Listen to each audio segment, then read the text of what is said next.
Hello everyone, welcome back to the channel. जैसा कि हम पॉलिटी जीके कवर करने की कोशिश कर रहे हैं धीरे धीरे, तो हम प्रेसिडेंट का पहले ही कवर कर चुके हैं सारा कुछ। कॉन्स्टिट्यूशनल स्थिति क्या है उनकी। आज की वीडियो में हम प्राइम मिनिस्टर के बारे में बात करने वाले हैं। तो स्टार्ट करते हैं। सबसे पहले कुछ बेसिक चीज़ें देखें। तो हम प्रेसिडेंट के बारे में अक्सर एक बात सुनते हैं कि वो नॉमिनल एग्जीक्यूटिव अथॉरिटी होते हैं, यानी कि नाम मात्र के प्रमुख होते हैं प्रेसिडेंट। और वहीं रियल एग्जीक्यूटिव कौन है, तो वो होता है प्राइम मिनिस्टर। ठीक है, prime minister is the real executive authority. और ये जो रियल एग्जीक्यूटिव अथॉरिटी है, इसे डी फैक्टो एग्जीक्यूटिव भी कहा जाता है। ठीक है, तो हमारे prime minister de facto executive हैं, वहीं प्रेसिडेंट जो हैं वो डी जियोरे एग्जीक्यूटिव हैं। इसका मतलब होता है नॉमिनल एग्जीक्यूटिव अथॉरिटी। उसके बाद नेक्स्ट बात करें तो प्राइम मिनिस्टर, हमारा जो पार्लियामेंट है उसमें दो हाउसेस होते हैं, लोकसभा और राज्यसभा। तो इन दोनों में से किसी भी सदन का मेंबर हो सकता है प्राइम मिनिस्टर। ज़रूरी नहीं है कि सिर्फ लोकसभा का ही हो। ठीक है, तो किसी भी हाउस का मेंबर हो सकता है प्राइम मिनिस्टर। अब बात करें सैलरी और अलाउंसेस जो प्राइम मिनिस्टर को मिलते हैं, वो कौन डिसाइड करता है, कौन डिटरमाइन करता है, तो वो है पार्लियामेंट। ठीक है, किसकी जिम्मेदारी है, पार्लियामेंट की। नेक्स्ट पॉइंट है अकॉर्डिंग टू आर्टिकल 75। ये आर्टिकल याद रखिएगा। इसमें बताया गया है कि प्राइम मिनिस्टर को कौन अपॉइंट करेगा, प्रेसिडेंट। ठीक है, अपॉइंटमेंट की जिम्मेदारी होगी प्रेसिडेंट की, और अदर मिनिस्टर जो होते हैं, कैबिनेट मिनिस्टर और बाकी सभी मिनिस्टर जिन्हें अपने अपने पोर्टफोलियोज दिए जाते हैं, वो सभी भी अपॉइंट किए जाते हैं प्रेसिडेंट के द्वारा on the advice of the prime minister. Prime minister अपनी कैबिनेट और अपने मंत्री डिसाइड करते हैं और एडवाइस करते हैं फिर प्रेसिडेंट को। प्रेसिडेंट उन्हीं लोगों को मिनिस्टर के रूप में अपॉइंट करते हैं। तो चाहे प्राइम मिनिस्टर हो या फिर उनकी मिनिस्टर काउंसिल ऑफ मिनिस्टर हो, इन सभी का जो अपॉइंटमेंट होता है प्रेसिडेंट के द्वारा किया जाता है। अब देखिए, अगर इस तरह का क्वेश्चन आए कि कार्यकाल कितना होता है प्राइम मिनिस्टर का और बाकी मिनिस्टर्स का, तो वैसे तो हमें पता है 5 साल के लिए कार्यकाल होता है, लेकिन संविधान में कोई टर्म फिक्स नहीं किया गया कि 5 साल के लिए होगा। उसमें कहा गया है कि प्रेसिडेंट के प्लेजर पर उनका जो ऑफिस का टर्म है वो डिसाइड होगा। अब प्लेजर का मतलब ये नहीं है कि प्रेसिडेंट का जब भी मन आए वो उठ के काउंसिल ऑफ मिनिस्टर को, प्राइम मिनिस्टर को सब डिसॉल्व कर दें, ऐसा कुछ नहीं हो सकता। जब तक प्राइम मिनिस्टर और उनकी काउंसिल ऑफ मिनिस्टर को सदन में कॉन्फिडेंस प्राप्त है, विश्वास प्राप्त है, तब तक ही वो अपने पद पर बने रहते हैं।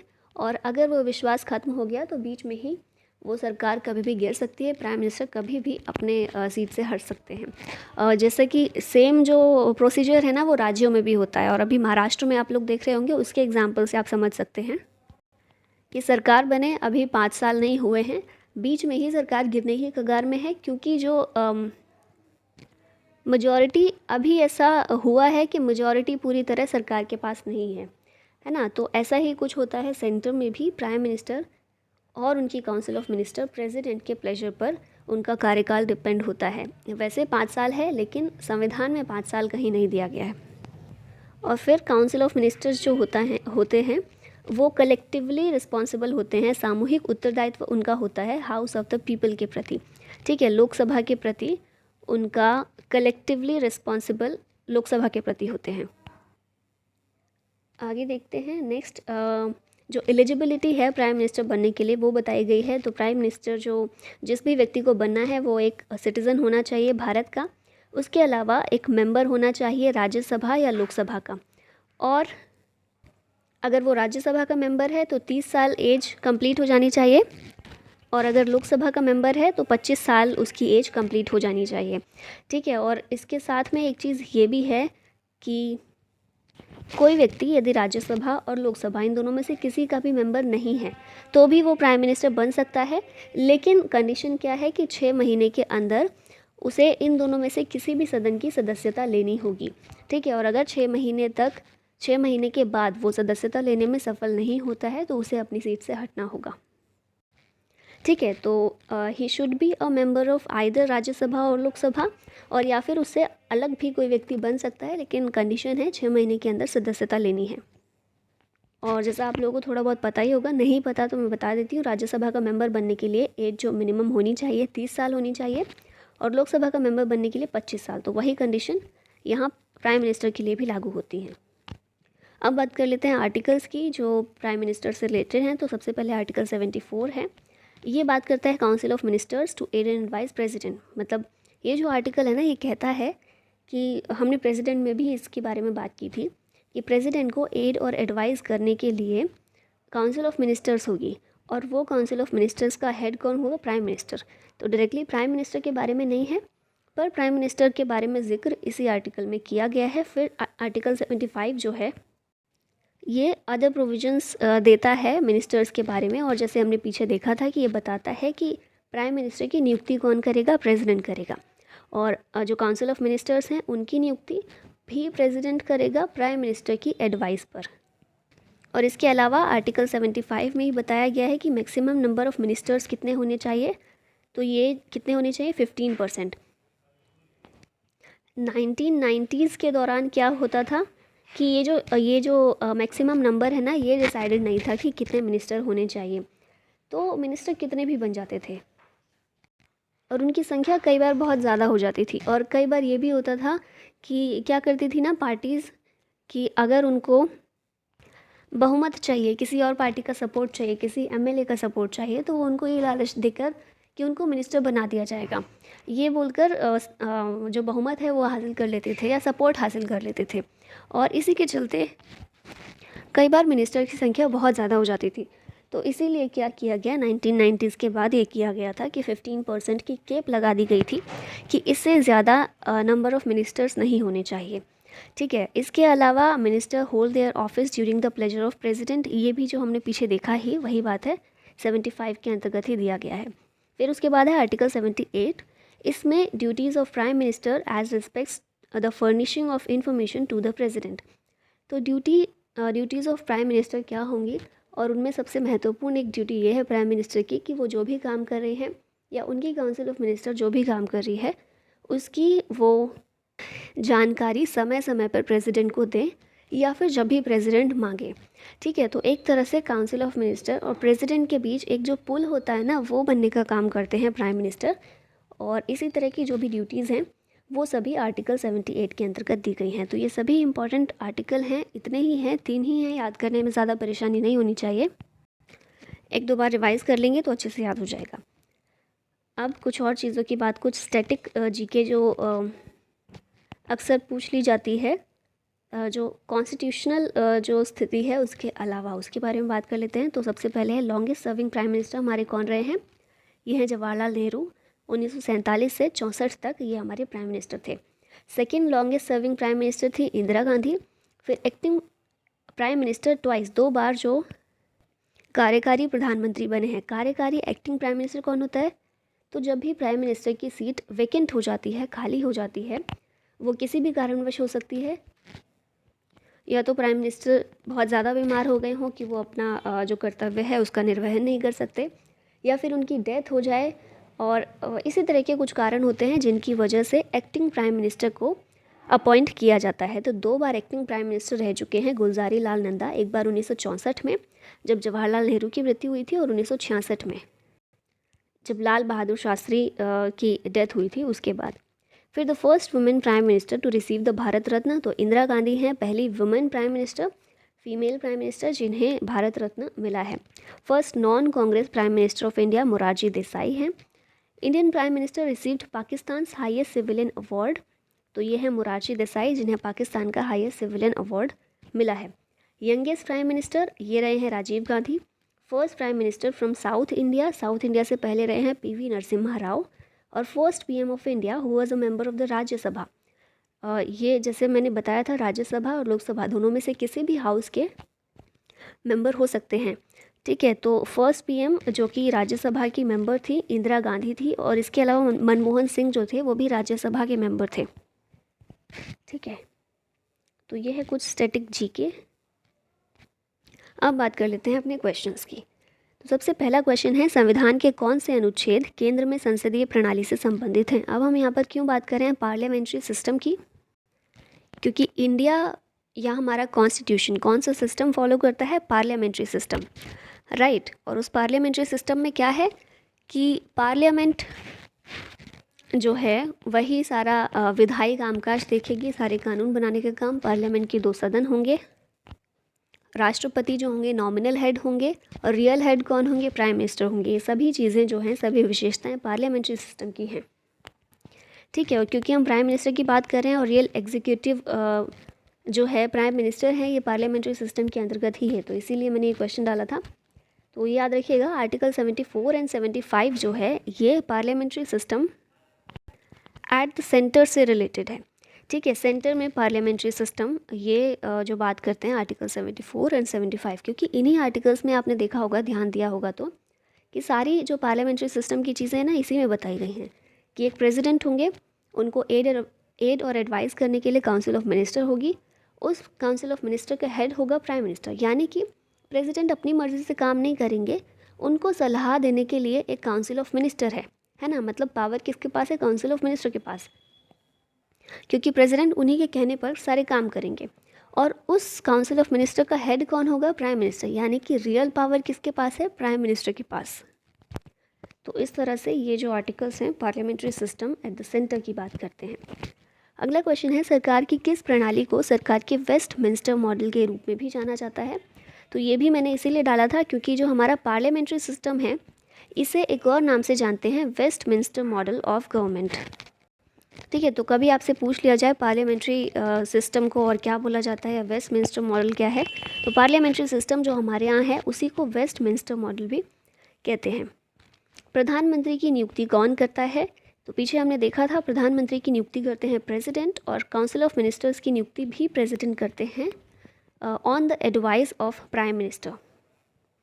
भारत में अंतर्राज्य परिषद के अध्यक्ष कौन है, इंटर स्टेट काउंसिल, इसके अध्यक्ष कौन है, तो प्राइम मिनिस्टर होते हैं इसके अध्यक्ष। और इंटर स्टेट काउंसिल इसलिए इम्पॉर्टेंट है, अभी 2-3 दिन पहले ही मैंने न्यूज़पेपर में देखा था, जो MK स्टालिन हैं। अच्छा, आप लोग बताइए कहाँ के CM हैं MK स्टालिन। उन्होंने प्राइम मिनिस्टर के साथ बातचीत की और इस तरह की बात रखी थी कि इंटर स्टेट काउंसिल की मीटिंग होती रहनी चाहिए और बहुत ज़रूरी है ये, ताकि सभी स्टेट्स आपस में बैठें, बातें करें और जो भी उनकी प्रॉब्लम्स है वो आपस में बात करके सुलझाएं। ठीक है, तो इंटर स्टेट काउंसिल क्या है, सभी स्टेट्स का आपस में बैठ के बातें करना। ठीक है, सिंपल लैंग्वेज में आप ऐसे समझ सकते हैं। और इसका हेड होता है प्राइम मिनिस्टर, क्योंकि सेंटर में किसके पास पावर है, प्राइम मिनिस्टर के पास। तो सभी स्टेट्स को जोड़ने का काम एक तरह से प्राइम मिनिस्टर उसमें भूमिका निभाए। इस उद्देश्य से अध्यक्ष इंटर स्टेट काउंसिल का बनाया गया है प्राइम मिनिस्टर को। और रिसेंटली MK स्टालिन ने कहा था, क्योंकि इसकी मीटिंग्स ना बहुत कम होती हैं, इंटर स्टेट काउंसिल बहुत कम बार मिलती है। तो कुछ आंकड़ा भी मैंने उसमें पढ़ा था कि अब तक सिर्फ 14 या 15 बार या 11 बार, अब मैं आपको एग्जैक्टली नहीं बता सकती, इसीलिए विश्वास मत कीजिएगा इस बात पर, ठीक है, क्योंकि अभी स्किप हो गया है माइंड से। तो बहुत कम बार, कहने का मतलब यही है कि बहुत कम बार इंटर स्टेट काउंसिल मिली है। तो उनका यही कहना था कि मीटिंग्स ऐसा कंपलसरी कर दीजिए कि साल में 2-3 मीटिंग्स तो होनी ही है इंटर स्टेट काउंसिल की, ताकि राज्यों के बीच जो भी अविश्वास पैदा है ना, एक राज्य दूसरे के साथ जो भी राइवलरी चलती रहती है, उसको कम किया जा सके। तो खैर, हम टॉपिक से काफ़ी अलग हट गए हैं। इस क्वेश्चन की बात करें तो आंसर आपको पता चल गया, प्राइम मिनिस्टर है। अच्छा, यहाँ इंटर स्टेट काउंसिल की थोड़ी सी डिटेल भी दी हुई है। इंटर स्टेट काउंसिल ये कॉन्स्टिट्यूशनल बॉडी है, setup on the basis of provisions in article 263 of the constitution of India. ठीक है, हाँ, एक चीज़ और डिबेटेबल यहाँ पर हो सकती है कि जो नीति आयोग है वो भी तो यही है ना, सभी राज्यों का एक संगठन है जिसमें सेंटर भी है, सभी स्टेट्स भी हैं।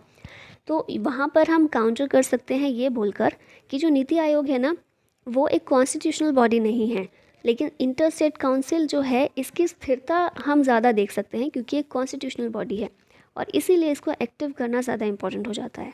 आर्टिकल याद रखिएगा 263।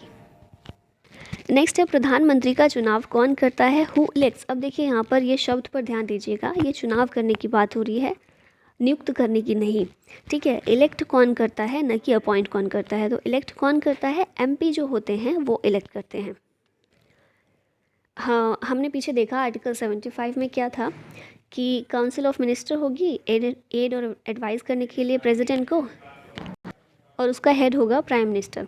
अब प्राइम मिनिस्टर को इलेक्ट कौन करेगा कि कौन प्राइम मिनिस्टर होगा। तो ये बात आपको बहुत अच्छे से पता होगी कि जो हमारी लोकसभा है या राज्यसभा है, इसकी हमने बात की, दोनों में से ही प्राइम मिनिस्टर आते हैं। सरकार कौन बनाता है? लोकसभा में जिस भी पार्टी को बहुमत मिलता है ना।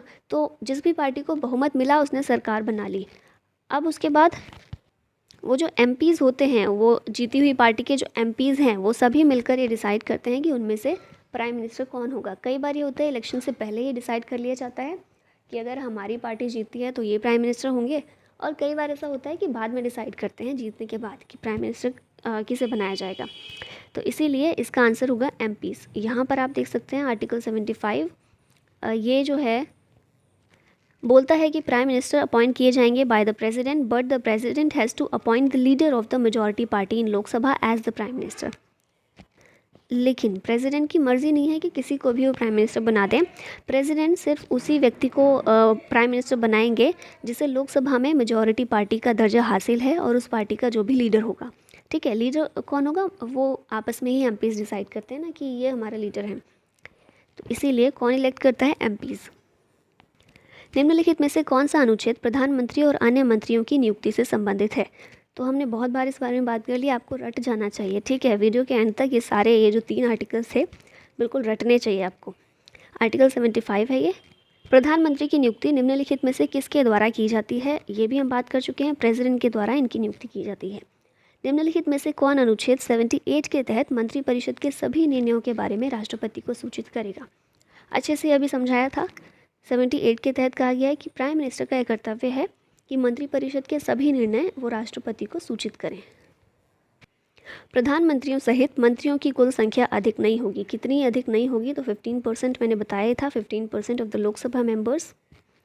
भारत के संविधान की कौन सी अनुसूची में भारत के प्रधानमंत्री के लिए शपथ या प्रतिज्ञान का रूप है? जो ओथ होती है, ओथ और affirmation for the prime minister, ये कौन सी अनुसूची, कौन से शेड्यूल में दिया गया है? तो जो 3rd शेड्यूल है हमारा, उसमें बात की गई है सभी ओथ और अफर्मेशन की।